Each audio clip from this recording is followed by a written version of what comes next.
আসসালামু আলাইকুম। আজকে বাংলাদেশের জন্য, বাংলাদেশের প্রতিটি মানুষের জন্য গভীর শোকের একটা দিন।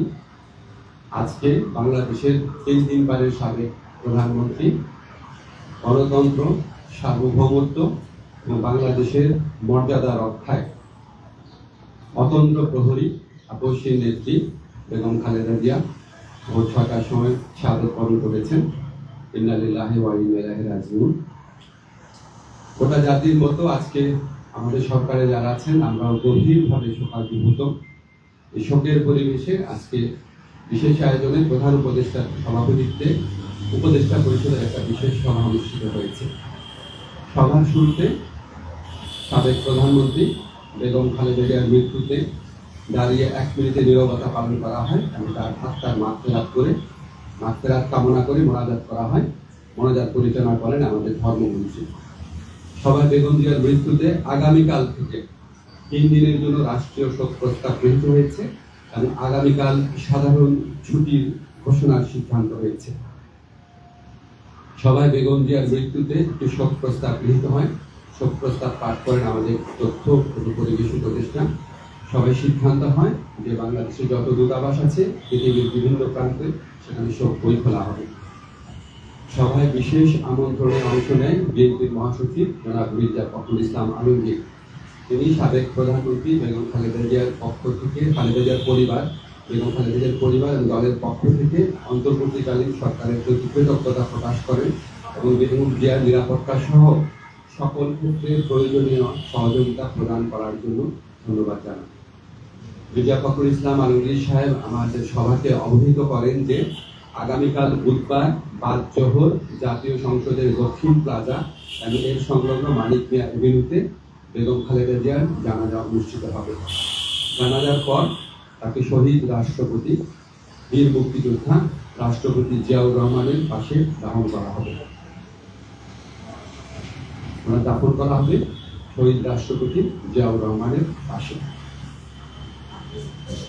আজকে সবাই বেগম জিয়ার দাফন এবং জানাজা সম্পর্কিত বিষয়ে সরকার সব ধরনের সহযোগিতা প্রদান করবে বলে জানিয়েছেন মাননীয় প্রধান উপদেষ্টা। মাননীয় প্রধান উপদেষ্টা ডক্টর মোহাম্মদ ইউনূস সভায় বেগম জিয়ার বিষয়ে বিভিন্ন স্মৃতিচারণ করেন।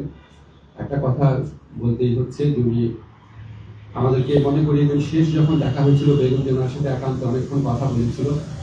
আপনারা জানেন সেনা সদরে যে অনুষ্ঠিত হয়েছিল প্রোগ্রাম, সেখানে উনি অত্যন্ত উৎফুল্ল ছিলেন, সবার সাথে কথা বলেছেন এবং উনি স্মৃতিচারণ করেছেন মাননীয় প্রধান উপদেষ্টা। এবং উনি এটা বারবার বলেছেন যে আজকে এরকম এই জাতির এই বিশেষ মুহূর্তে আমাদের বেগম খালেদা জিয়ার উপস্থিতি অনেক প্রয়োজন ছিল।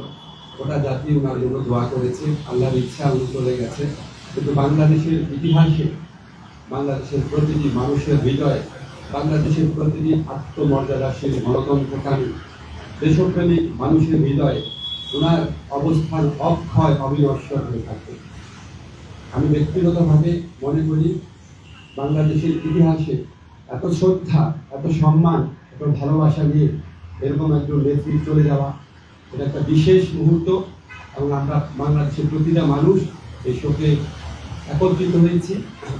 একত্রে আমরা আগামীকাল শোক দিবস পালন করবো, এরপরে 2 দিন শোক দিবস পালন করবো।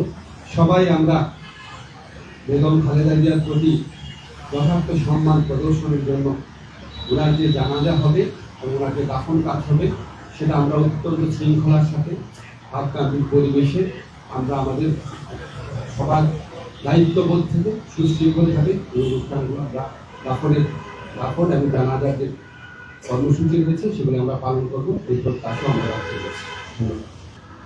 আপনি আগের সময় নির্দয়ের আচরণের কথা বললেন।